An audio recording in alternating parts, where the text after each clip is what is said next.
Welcome to the third module in the Surviving and Thriving as a New Leader series. We hope that since the last module, you've been able to connect with others in your organization to understand their priorities and expand your organizational awareness.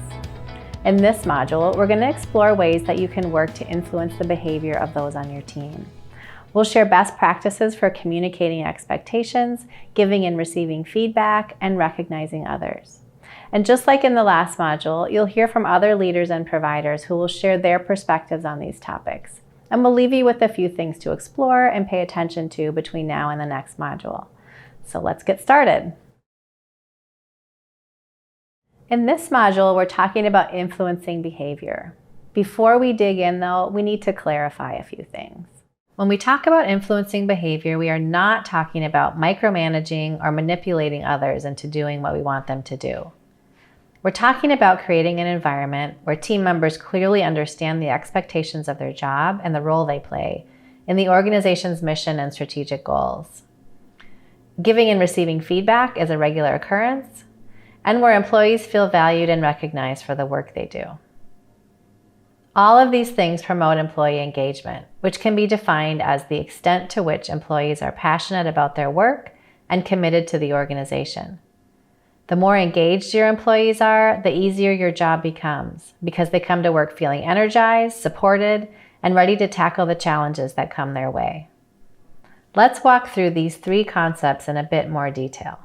The Gallup organization measures employee engagement with only 12 questions. Of these 12 questions, the one that has been shown to most strongly relate to engagement is, do I know what's expected of me at work? Unfortunately, research shows only about 60% of employees across industries in the United States say they clearly know what's expected of them at work.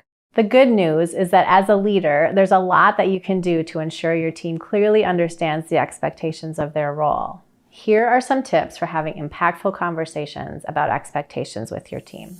First, connect goals and expectation to mission, values, and strategies. Be sure that each employee understands not just what is expected, but why. Whenever you talk with an employee about expectations, be sure to discuss the way they impact others as well as the values and goals of the organization. Second, make it a collaborative conversation. Expectation setting conversations are most meaningful when approached as a two-way discussion. When employees participate in setting goals and expectations for themselves, they feel a sense of ownership over the process and the results of their work. Give employees an opportunity to share what they need from you as well. Third, be as clear as possible. Focus on observable behaviors and measurable results so that it's easy to tell how much progress is being made. Fourth, don't be afraid of setting a high bar together. The most inspiring goals are challenging yet attainable. Work with each employee to set goals that are lofty enough to be interesting, but not out of reach. And fifth, make it individualized. Your team members have different interests, levels of experience, and career goals. While some expectations will be the same for all team members, be sure to work with each employee to set expectations and goals that tap into their unique situation. I think working with different personalities is a challenge, but it can be a fun challenge. One of my providers, I'll be like, hey, did you not see this? Like, we need to change that. Whereas someone else, I'll ask a little bit nicer, like, hey, can you tell me about this patient? Like, I'm confused on what happened. Why are we missing codes and stuff? And so then they'll correct it and get back to me. Some people can be called out in front of everybody else, whereas other people need to be taken aside. Being aware and educated of certain personalities, and there's definitely no need to go through all the personality tests because they all pick up on different things, but specific ones that you might find interesting can help you relate to other personalities and differences. Expectation setting conversations provide a great opportunity for you to practice adjusting your leadership style in a way that fits the situation. If you're working with a highly skilled, experienced employee, for example, you might use a pace setting approach. On the other hand, if you're working with a newer employee with less confidence, they might benefit from a coaching approach.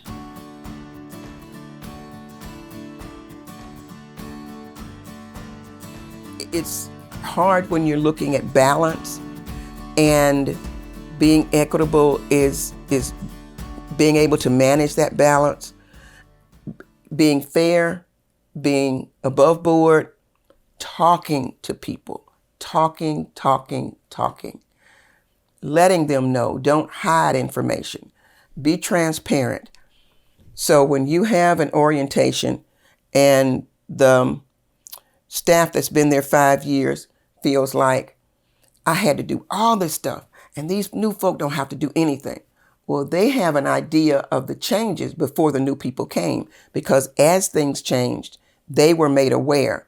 So the fact that, a certain mop was used when you were doing your orientation and a new special mop is used that doesn't require as much work that you had to do, then everybody understands and everybody is aware.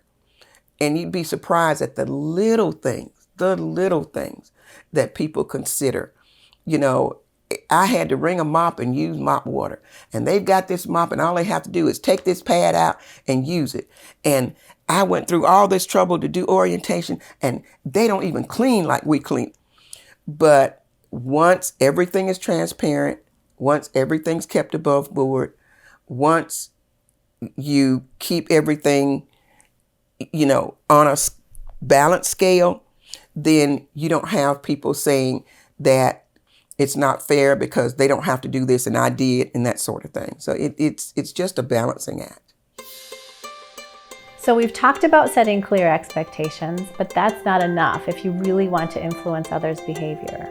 Once you've collaborated with a team member to set clear expectations, it's your job as a leader to give and ask for feedback. Here's one approach to feedback that strengthens relationships and influences behavior. It involves 4 steps. I'll walk through these steps and then share an example. First, describe the situation, the where, when, and who. Then describe the behavior. And this is important. Stay focused on the behavior, not your assumptions about the other person's intent or attitude. Next, describe the impact of the behavior. What was the result? How did the person's actions affect the team, department goals, or organizational priorities? And last, ask for a response. Get input from the other person, what they remember about the situation, what their thoughts are, and then decide together what's next. Here's an example. Imagine that you're a manager in a clinic that's in the process of transitioning to a value-based care and payment model. To support this process, your clinic will be working closely with community service agencies to ensure that patients have access to healthy food and secure housing. A month ago, you had an expectation-setting conversation with one of the most senior members of your team. During this conversation, you asked her to connect with the local housing agency and identify ways for the clinic and the agency to work together, share information, and provide resources for patients. You sit down with her to share and ask for feedback, and here's how that conversation might go. First, you describe the situation. When we met last month, I asked you to take responsibility for connecting with the housing agency and talking with them about ways we can work together. Right away, you shared lots of ideas and said you were excited to get started. Then you described the behavior. I know you visited their site and had the director here, and I've seen you asking others in the department for their input on this partnership and potential workflow changes. You described the impact.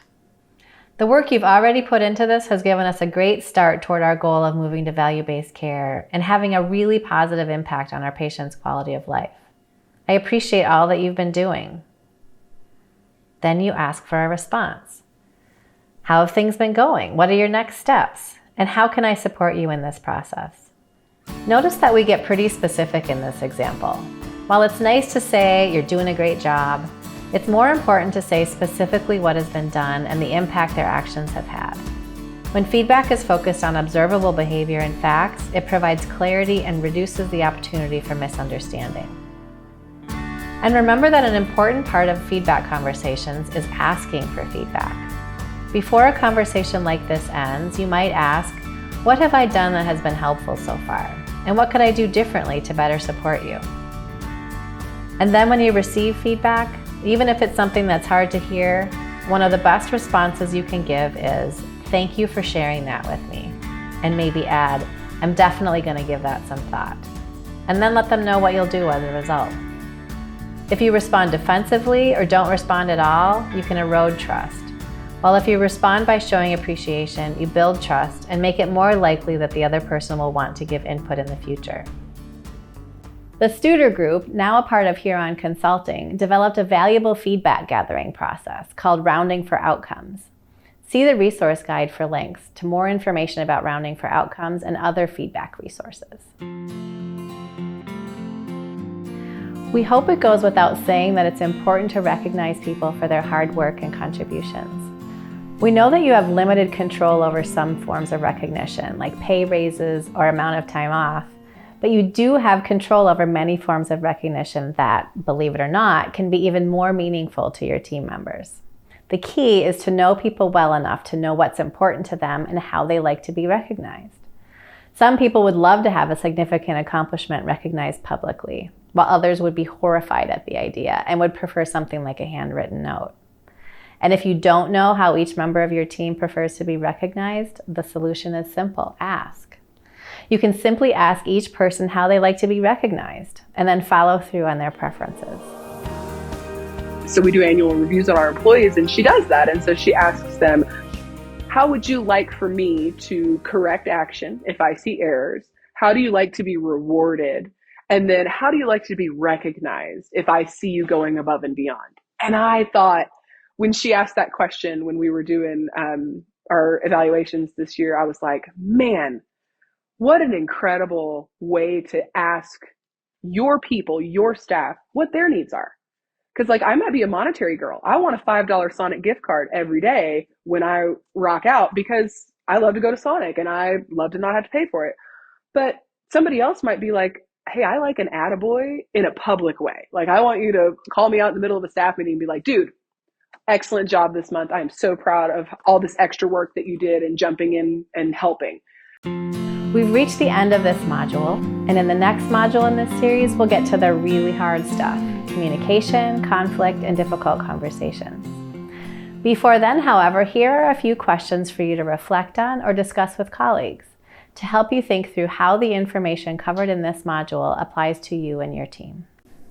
How well do the members of your team understand expectations in their role? How do you know? How often do you ask your employees what they need from you in order to meet their goals? How comfortable are they asking for resources and support? What professional goals and expectations have been most inspiring for you? What made them inspiring? Do you have the same expectations for all members of your team, or are they tailored to the individual? Can you think of any opportunities to make them more individualized? How do you respond when you receive constructive feedback from your team? Does your response increase or decrease the likelihood that they'll share feedback with you in the future? What opportunities do you have to provide and request feedback outside of regularly scheduled performance evaluations? How can you build feedback into conversations on a regular basis? And here are some things you might consider doing before you move on to the next module. If you need to deliver difficult feedback to a team member, use the feedback planning template in the resource guide to plan your conversation. Consider practicing it with a trusted colleague or friend. If you're not yet familiar with the Rounding for Outcomes process, learn more about it. There's a link in the resource guide. And consider using it with your team. Let them know ahead of time about this process and ask for their input as to how it might be used in your department. Talk with your team about your organization's mission, vision, and strategic goals. Find out how much they already know and answer any questions they have. Share how your team contributes to long-term goals and specifically how each person fits into the big picture. Ask members of your team how they prefer to be recognized. Keep track of this so that when the opportunity presents itself, you're ready to recognize each person in a way that's most meaningful to them. Ask other leaders to share ways they've recognized their own team members. You may get some good ideas. For additional information and resources on any of the topics covered in this module, see the resource guide that accompanies this program by searching for Leadership Fundamentals within the Center's resource library. And of course, please feel free to contact us at the Center anytime for additional support. We thank you for joining us today, and we look forward to continuing the conversation over the next few months.